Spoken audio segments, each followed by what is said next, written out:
Welcome to GwinnettDailyPost.com. Todd Cline and Will Hammock talking soccer this week. Will, state playoffs start this week with the first round.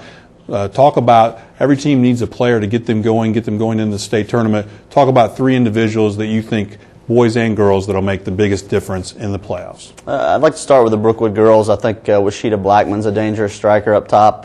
Brookwood's shown the ability to play good on defense, but they can certainly score some goals. And as long as Washita Blackman's being a force up front and creating a lot of havoc, scoring goals, and also creating a lot of attention from opposing defenders like she's done all season, I think that can be a good measuring stick and can really help Brookwood open some things up offensively.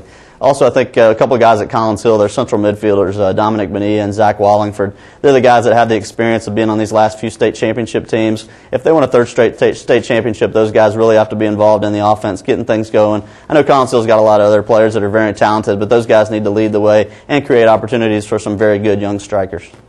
Will, we talked about the individuals. Let's move over to the teams. Let's go to Class 5A. Talk about a couple of teams on both sides, girls and boys, that you think can make deep runs, and then maybe your choices for who you think will win the state titles. I think on the boys' side, I think several teams have a good chance. I think Brookwood and Burtmore have good teams and can certainly go a long way. But for me, I think the team that has a chance to win it all, I think will win it all, is the Collins Hill boys, just from what I've seen so far. Have balance all over the field and have the ability to score goals from a lot of different places, not just from their strikers. They can really get it done offensively in a lot of different ways. So I like the Eagles there. I think on the girls' side, you have to look at one of those three Region 7 teams as being able to go a long way. The Mill Creek and North Gwinnett are very good. Collins Hill, the region champion, has to be respected. So any of those teams can go a long way. I think the Brookwood girls are going to be the team for me that has the most talent that I've seen. I really think they can get it done this season with Coach Crawford, win her first state championship. And finally, in the smaller classifications, also some very talented soccer teams. Who would be your picks from Gwinnett that are possible state champion type clubs in those smaller classifications?